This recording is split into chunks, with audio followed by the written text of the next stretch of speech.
পৃথিবীর সব থেকে বড় গ্রন্থ, এর ওপরে আর কোনো কিতাব নাই।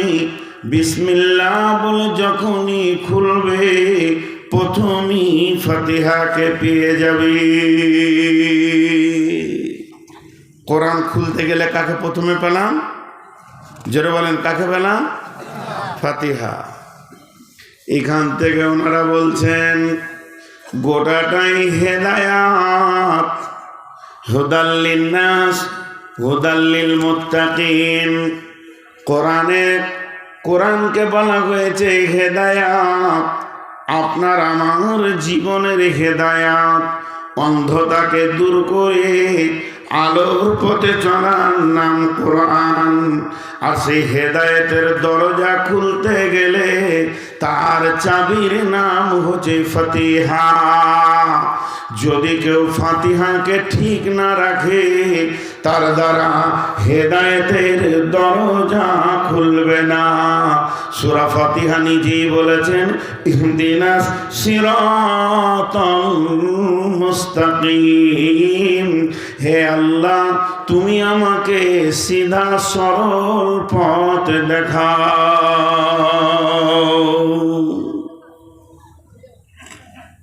একজন তাফসীর করতে গিয়ে বলেছে তুমি সূরা ফাতিহার আমল গোটা কোরআনে করতে পারো, সব জায়গায় মিলবেও।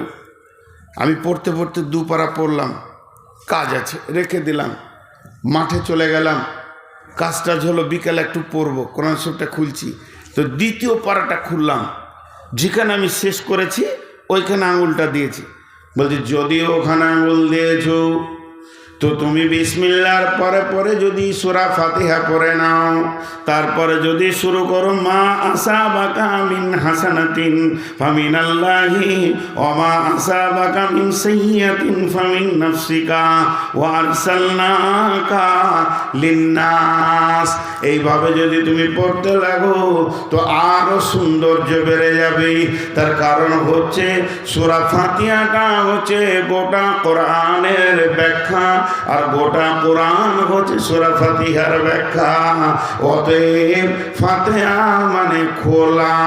উনি এবার তাফসীরে বলতে শুরু করলেন যদি তুমি সূরা ফাতিহাকে ঠিক মতো আমল করো, যদি তুমি সূরা ফাতিহাকে ঠিক মতো আমল করো, পড়াশোনা করো, তাহলে তোমার জন্যে সাতবক আসমানের দরজা খুলে যাবে, জান্নাতের 8টা গেট খুলে যাবে, আল্লাহর হৃদয়টা তোমার জন্যে খুলে যাবে, তুমি জান্নাত পাবে, আল্লাহকে পাবে, কোনো আসমানে তোমাকে আটকাবে না। এরই জন্যে এর নাম ফাতিহা। খুলো, তুমি খালি খুলতে থাকো, খুলতে থাকো, খুলতে থাকো। এমন চাবি তোমাকে দেয়া হয়েছে সূরা ফাতিহা। জি, এই ফাতিহা আর একটা নাম যদি ফাতাহ লেন, মুফাসসিররা বলছেন যদি তুমি ওটা ফাতাহ শব্দ লাও তার মানে দাঁড়াবে বিজয়ী। বিজয়ী, বিজয়ী মানে আপনার সঙ্গে আমার লড়াই চলছে, আপনারা বর্ডারে বাস করছেন, মানে মুর্শিদাবাদ নদিয়া লড়াই চলছে, বিজয়ী পতাকা তুল্যকে মুর্শিদাবাদ, বিজয়ী পতাকা তুল্যকে না নদিয়া, তো বিজয়ী। ফাতাহ মানে বিজয়ী। যদি ফাতাহ মানে লাও তাহলে প্রথমে তুমি আল্লাহকে বিজয়ী করবে, আল্লাহর দিলকে জয় করবে, আল্লাহর মহব্বত জয় করবে, আল্লাহর রেজামন্দি জয় করবে, আল্লাহর রহমতকে জয় করবে।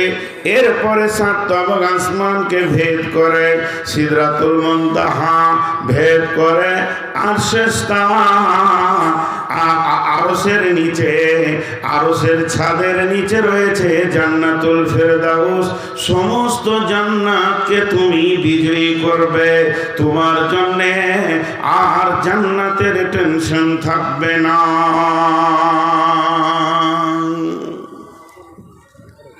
একটা মানে বললাম, আর দু একটা বলি। সূরা ফাতিহার আর একটা নাম হচ্ছে সূরাতুদ দুআ।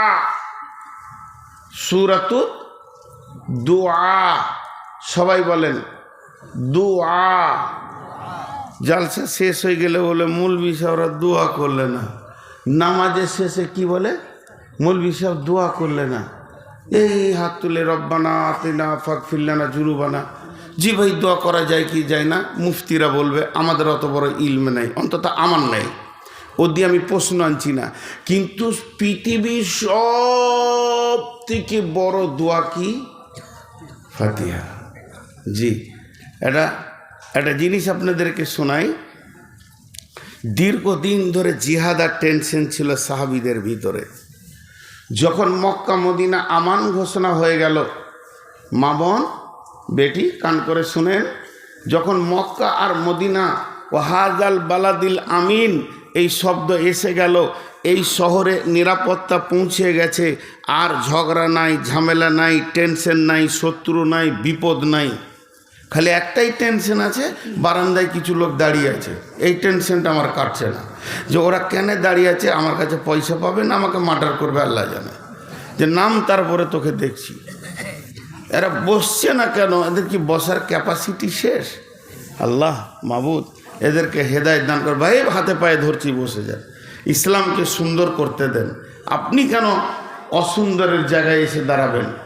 জি, কথা বুঝছেন না? আপনি বুঝেন না আমার বাংলা কথা?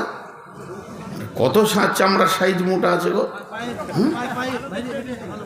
দেখিস রে বা, এই তোরা হাঁটাহাঁটি করবি না। এরপরে যেটা বলছি, দোয়া। দোয়া জি, যে এমন একটা জিনিস, সূরা ফাতিহার মতো বড় দোয়া আর নাই। সূরা ফাতিহার মতো বড় দোয়া আর নাই। ওটাই, ওর থেকে বড় দোয়া হতেই পারে না, কারণ ওই সূরাটার নাম সূরাতুদ দোয়া। এখানে একটা ভেজাল কথা আছে আবার। দোয়া, একটা ঘটনা শুনে, যখন মক্কা মদিনা ফাতে হয়ে গেল, তো আনসারি যারা, আনসার মানে মদদ করনেওয়ালা, এরা চাষ করতে ভালোবাসত, খুব চাষি। এদের মিজাজটা ছিল আপনাদের মতো, খালি আদা রসুন আর ধনে পাট, 12 মাস মাঠকে সবুজ করে রাখা এদের মিজাজ। তো এরা আপসে আলোচনা শুরু করলো, আর জিহাদ নাই, আর টেনশন নাই। তাহলে এখন তো আমরা ধীরে সুস্থে আছি, মক্কা বিজয়ী হয়ে গেছে, আমাদের হাতে ইসলাম চলে এসেছে, ইসলামের হাতে গোটা দেশ চলে এসেছে। তাহলে এখন কি করতে হবে? চল রাসূলুল্লাহ সাল্লাল্লাহু আলাইহি সাল্লামের কাছে যাই, ওখানে গিয়ে বলি গা যে এই মদিনায় যে পাহাড়গুলো আছে, এই পাহাড়ের মধ্য জায়গাগুলো আপনি বাঁধ সিস্টেম করে দেন সরকারি খরচাতে, বৃষ্টি হয়ে ওখানে পানি জমা হবে, ড্রেন তৈরি করে দিয়ে ক্যানেলের মতো মদিনাতে বইয়ে দেবেন, আমাদের চাষ করতে সুবিধা হবে। এই নিয়তে 4-5 জন আনসার রসুলের কাছে গেছেন। রাস্তায় ওরা হাঁটছে, আপোষের মধ্যে কথা বলছে আর হাঁটছে। ও বলছে তুই বলবি, বলছে না তোর বলাটা ভালো, তুই বলবি, তোর বলার মধ্যে ভঙ্গি আছে। বলছে না তুই বলবি। এই বলতে বলতে যাচ্ছে। এই যাওয়াটা, এই চাওয়াটা আল্লাহকে ভালো লেগে গেছে। আল্লাহ জিবরাইল আমিনকে বললেন যে আমার নবীকে এক্ষুনি বলে এসো, কয়েকটা আনসার কিছু চাইতে আসবে। কি চাইতে আসবে এটা বলতে হবে না, কিছু চাইতে আসবে। ওরা আজকে যেটা চাইবে ওটাই মঞ্জুর, আল্লাহ মঞ্জুর করে নিয়েছে। এবার বলেন, যেই জিবরাইল আমিন চলে গেলেন, আর মসজিদের মেন গেটে 5-7 জন কি 8-10 জন ঢুকছে, তো রসুল মুচকি হাসছে যে এদেরই খবরটা এইমাত্র পেলাম। তা আল্লাহ রসুল মুচকি হাসছেন। রাসূলুল্লাহ সাল্লামের এত দিলের ভিতরে আনন্দ পৌঁছে গেছে যে উনি থাকতে পারছেন না, হাসছেন আর বলছে এসো এসো। ও বলছে তুই বল, ও বলছে তুই বল। নবী বলছেন শোনো, তোমাদের আগে আমি মুখ খুলে দিলাম, তোমরা ভেবে দেখো, তোমরা নিশ্চয়ই আমার কাছে কিছু চাইতে এসেছো। তবে শুনে নাও, তোমাদের চাওয়ার ব্যাপারে আমাদের রব এত আনন্দ হয়েছে, আজকের দিনে তোমরা যেটাই চাইবে ওটাই কবুল হয়ে যাবে। আমাকে না বলতে মানা করে দিয়েছে, তোমরা চাও এবার। ওরা মাথাটা নামিয়ে দিয়ে একে অপরের এরকম করে তাকাইছে আর মুচকে মুচকে হাসছে যে আমাদের প্রতি আল্লাহ খুশি আছে। এটা কত বড় আনন্দের বিষয়, কত বড় আনন্দের বিষয়। তখন বিশ্বনবীকে বলছেন, ইয়া রাসূলুল্লাহ, ইয়া হাবিবাল্লাহ, দয়ার নবী গো, আমরা সত্যি কথা চাইতে এসেছিলাম, তবে আমাদের তো জানা ছিল না আমাদের চার ব্যাপারে স্বয়ং আল্লাহ রাজি আছেন। তবে এখন যখন জানতে পেরেছি, আমাদেরকে কিছু সময় দেন, আমরা একটু মসজিদের ভিতরে আপোষ করে নিই, আলোচনা করে নিই কোন জিনিসটা চাইলে ভালো হবে। এবার শুনে নিয়েছে আল্লাহ রাজি, ধরো মাল চেঞ্জ করবে। এবার বুঝতে পেরেছেন? চালাক। নবীজি বললেন, যাও চিন্তা ভাবনা করেই বলো। কিছুক্ষণ চুপ করে বসে থেকে আপোসের মধ্যে আলোচনা করে এসে বলছেন, দেখেন এদের সাহাবা রাদিয়াল্লাহু আনহুদের জীবনটা কত সুন্দর। দেখেন আগে সত্য, সব সত্য বলছে। ইয়া রাসূলুল্লাহ, আমরা নিয়ত করেছিলাম যে এখানে একটা ড্রাম তৈরি হবে মদিনাতে, সেখান থেকে ছেঁচের ব্যবস্থা হবে। আর যখন শুনলাম আল্লাহ রাজি হয়ে গেছে, তখন আরে নদী আর ড্রাম পৃথিবীর কিছু প্রয়োজন নাই, আপনি দোয়া করে দেন ওই ড্রেনটা যেন আল্লাহ আমাদেরকে জান্নাতে বইয়ে দেন। মানে ব্যাকে জান্নাত চাইছে। নবীজি বললেন, যাও মঞ্জুর হয়ে গেছে। চলে গেলেন ওরা খুশি হয়ে, মঞ্জুর হয়ে গেছে, খুশি হয়ে চলে গেলেন।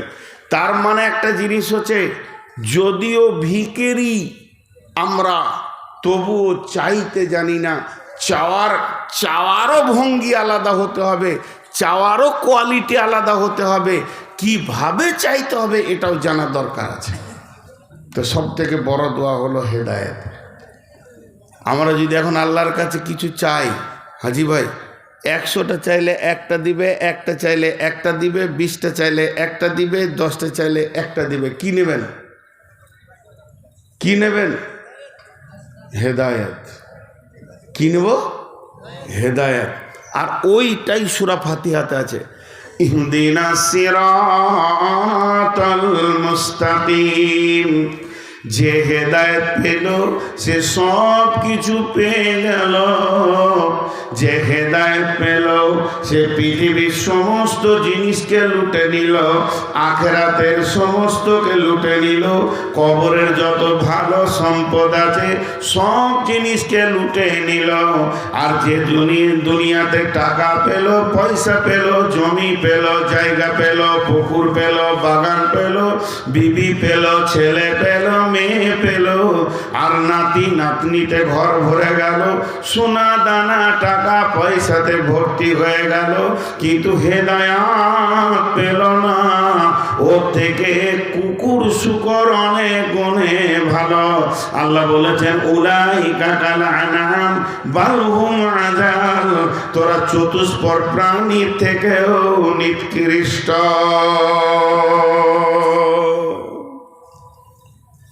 আর সেই হেদায়েতের কথাটা কোথা আছে? সূরা ফাতিহার ভিতরে আছে। এখন একটা জায়গা কনফিউশন রয়েছে, বললাম যে একটা ভেজাল আছে এই নামটার ভিতরে। সেটা কি? আমরা কি বলি? রাসূলুল্লাহ সাল্লাল্লাহু আলাইহি ওয়াসাল্লাম বলেছেন, লা সালাতা লিমান লাম ইয়াকরাউ বিফাতিহাতিল কিতাব। ওই নামাজটা হবে না যে নামাজে সূরা ফাতিহা নাই। সুন্নত, নফল, অজিব, আপনার কি না, সুন্নতে মক্কাদা, গায়ের মক্কাদা, যত নামাজ আছে, যে সলাতি হোক না কেন, ওই সলাতে কি লাগবে? জোরে বলেন, কি লাগবে? সূরা ফাতিহা। যদি কেউ সূরা ফাতিহা না পড়ে, ও নামাজ হবে না। সূরা ফাতিহা পড়তেই হবে এবং প্রতিটি রিকাতে পড়তে হবে। ভেজাল চুকে গেল। কিন্তু আমাদেরই মতো মুসলমান ইমানের দাবি আছে, সব ঠিক আছে, আমাদেরই ভাই একটা গ্রুপ, তারা কি বলছে, وَإِذَا قُرِئَ الْقُرْآنُ فَاسْتَمِعُوا وَأَنصِتُوا فَاسْتَمِعُوا لَهُ وَأَنصِتُوا لَعَلَّكُمْ تُرْحَمُونَ। হে বিশ্ববাসী, যখন কেউ কোরআন পড়বে, ওই কোরআন যখন সে পড়বে, তুমি ধৈর্য ধরে চুপ করে শুনবে, তাহলে আল্লাহর রহমত নাজিল হবে। এটা কোরআন। খুব ধৈর্য ধরে বোঝা, এখানটা একটু চেষ্টা করেন, আমি কতটা দিতে পারবো জানি না। তাহলে হাদিস আর কোরআন, একটা হলো রসুলের হাদিস আর একটা কোরআন, প্রাধান্য কাকে দেবেন? কোরআন কি দিব? কোরআন আমাদের আগে থাকবে। তাহলে কোরআনকে মেনে আমরা চুপ থাকবো। ইমাম যখন সূরা ফাতিহা পড়বে তখন আমরা পড়ব না, আমরা চুপচাপ শুনব। এখন আমার একটা প্রশ্নটা হচ্ছে, আমি জানতে চাইছি, আমার জ্ঞান কম, বুদ্ধি কম, এই জন্যে জানতে চাইছি। আল্লাহ তাবারাক ওয়া তাআলা গোটা কোরআনটা ওয়াকফ করেছেন বিশ্ব নবীর ওপরে এবং বলেছেন ওয়া ইন্নাকা লাআলা খুলকিন আযীম। এই গোটা কোরআনটা হলো বিশ্ব নবীর চরিত্র।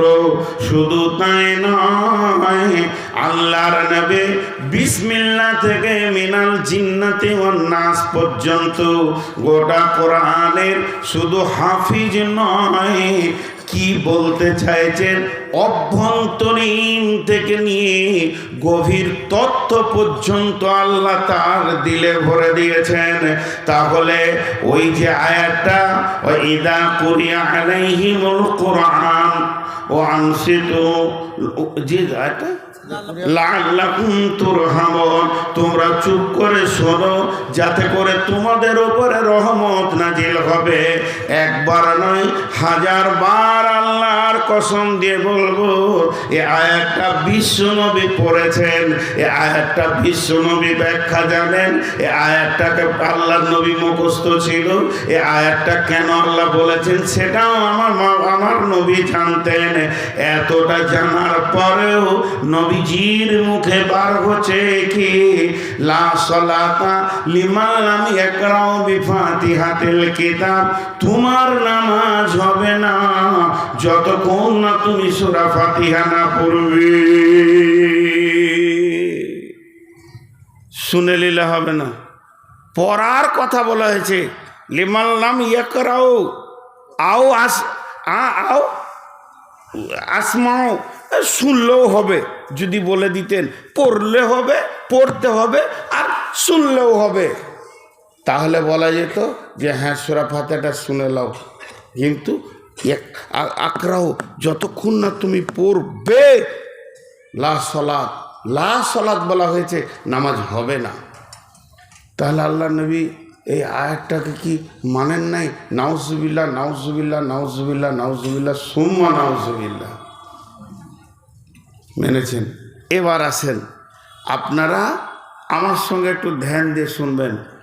আমি যেটা ধরে আছি এটা কি? সবাই বলেন এটা কি? এটা কি? এটা তো চুল।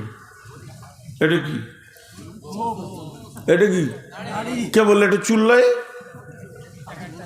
এই জায়গায় থাকলে চুল, এখানে আসলে দাড়ি, জিনিসটা এক। যখন খালি জায়গায় এক্ষুনি যদি একটা হাফেজ ছেলেকে বলা হয় বাবা তুমি খানি কোরআন পড়ো, কোন জায়গা পড়ো বলি নাই, ও এসে শুরু করলো বিসমিল্লাহির রহমানির রহিম আলহামদুলিল্লাহি রাব্বিল আলামিন, সঙ্গে সঙ্গে আপনারা আমি ধীরে সুস্থে শুনব, কারণ এখন কোরআন তেলাওয়াত চলছে। চুপচাপ শুনলে আল্লাহ রহমত নাজিল হবে। কিন্তু এই সূরা ফাতিহাটা যখন নামাজের ভিতরে পড়া হবে তখন আর কোরআন থাকে না, তখন সূরাটার নাম হয়ে যায় সূরাতুদ দুআ। তখন ও আর কোরআনের জায়গায় থাকে না, এখানে থাকে না, এখানে চলে আসে, ওর নামটা চেঞ্জ হয়ে গেল। এতক্ষণ ছিল কোরআন স্টেজে, আর যখনই নামাজে শুরু হলো ওর নাম কি হয়ে গেল? দোয়া। কারণ আল্লাহ বলছেন, বিশ্বনবী যখন 5 ওয়াক্তের নামাজ নিয়ে আসলেন তখন সাহাবীরা প্রশ্ন করলেন, মা সালাত, নামাজ কি? আল্লাহ নবী বললেন, ইস্তাইনু বিসসবরি ওয়াস সালাহ, ধৈর্য এবং নামাজের ভিতর দিয়ে আল্লাহর কাছে চাও। আল্লাহর কাছে চাওয়া পাওয়ার মিডিয়ার নাম হলো সালাত। অর্থাৎ আপনি মসজিদ চললেন এখন উজু করে, আমি যদি জিজ্ঞেস করি কোথায় চললেন, তো বললেন নামাজ পড়তে। আরেকজনকে জিজ্ঞেস করছি কোথায় চললেন, তো বলছে যে সলাৎ পড়তে। আরেকজনকে জিজ্ঞেস করছি কি করতে গিয়েছি উজু করে, তো ও সাদা করে বাংলায় বলছে কিছু চাইতে চললাম বাদশার কাছে। ভুল বলেছে, ও তো চাইতেই যেছে। আমি এখন উমরা ট্রাভেলস নিয়ে লোক নিয়ে যাওয়া আসা করি, আমার যারা বন্ধু বান্ধব আছে ওরা বলে তোকে আল্লাহ টাকা দিয়েছে তো ঘন ঘন খালি উমরা করছি রে। আমরা কে বললে? আমি গরিব বলি বারে বারে গেছি বাদশার দরবারে ভিক্ষা চাইতে, তোদের দরকার নাই বলি ঘরে শুয়ে আছিস। তো কোনো লোক যদি উজু করে মসজিদের দিকে যায় আর ওকে যদি বলা হয় এই কোথা চললে, ও যদি বলে আমি বাদশার দরে ফকির ভিক্ষা করতে চললাম, তো ও ভুল বললেও কোরআনের আয়াত বলেছে ও ইস্তাইনু বিসসবরি ওয়াস সালাহ। অতএব নামাজে যখন আমরা দাঁড়িয়ে যাই তখন ওই সূরাটার নাম কি হয়ে যায়? দোয়া। অতএব সবাই বললে অসুবিধা নাই। এরই জন্য বিশ্বনবী বলেছেন যে তোমাদের নামাজ হবে না যতক্ষণ পর্যন্ত তোমরা সূরা ফাতিহা না পড়বে। তাহলে সূরাতুদ দোয়া। এরপরে আসেন আর একটা নামের কথা বলি, ওটাকে বলা হয়েছে সূরা সাবা মাসানি, 7 আয়াতের সূরা। আর বলা হয়েছে সূরাতুল কাঞ্জ। কাঞ্জ মানে হচ্ছে গোডাউন, মালে পরিপূর্ণ আছে যে ঘরটা, ওইটা হচ্ছে গোডাউন। আল্লাহ সূরা ফাতিহার ভিতরে সম্পদের গোডাউনকে ভরে দিয়েছে। সূরা ফাতিহার আর একটা নাম হলো সূরাতুত তাফসীর। গোটা কোরআনের তাফসীর হলো সূরা ফাতিহা। শুধু তাই নয়, সূরাতুস শিফা, এই সূরাটার নাম মহা ঔষধ। এর মতো ঔষধ পৃথিবীতে কিছু নাই। এমন একটা সূরা, যত বড়ই রোগ হোক না কেন, যত জটিল রোগ হোক না কেন, এই সূরাটা পড়ে যদি পানিতে পুঁকনি রোগীকে পান করানো যায় তাহলে ও রোগ সেরে যাবে।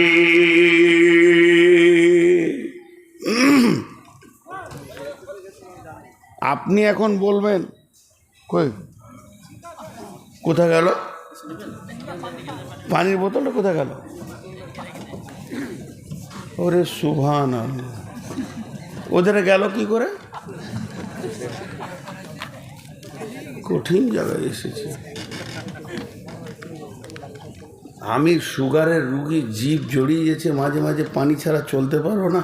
ছোট বোতল দিলে তো হয়, এটা যা বেরেল দিয়েছে 2টো লিভার লাগবে। জি আমার সাথে একটু ধ্যান দেন। শেফা, যদি আপনার আমার ঈমান থাকে 100-তে 100, আপনার আমার ঈমান যদি থাকে 100-তে 100, ঈমান যদি থাকে 100-তে 100, তা আল্লাহর কসম দিয়ে বলা যেতে পারে জটিল থেকে জটিল রোগ চলে যাবে। এটা কত বড় শেফা বন্ধুরে, সূরাতুস শিফা। আপনি আমি বললেন আমার ছেলেটা অসুস্থ, মেয়েটা অসুস্থ, একটু পানি করে দেন। বিসমিল্লাহির রহমানির রহিম বিড়বিড় বিড়বিড় করে ইমাম সাহেব পরে ফুঁক মেরে দেয়। আপনি ভাবছেন না জানি কি দোয়া পড়ে, এটা কোনো দোয়া নয়, আপনি ওপরে ফুঁক দিলে কাজ হয়ে যাবে। এটা হলো সূরাতুল ফাতিহা। এই সূরাটার নাম সূরাতুস শিফা। কোনো মেয়েকে, কোনো যুবককে জিনে বিরক্ত করছে, ওই মেয়েটি এখন সুস্থ আছে, জিনটা এখন নাই, ওকে মেয়েটিকে বসিয়ে দেন। আর বসিয়ে দেওয়ার পর সূরা ফাতিহাটা পড়ে বিসমিল্লাহ বলে ওর মাথাটা আপনি নিয়ত করেন, কে বিরক্ত করছিস তুই, যেখানেই আছিস সেখানে এসে যা। এটা নিয়ত করে যখনই ফুঁক মেরে দেবেন, ও যদি পৃথিবীর শেষ প্রান্ত চলে যায়, আটলান্টিক মহাসাগরের মধ্যখানেও থাকে, সঙ্গে সঙ্গে রোগীর কাছে এসে হাজিরি দেবে। এর নাম সূরা ফাতিহা। এত পাওয়ার এই ওষুধটা।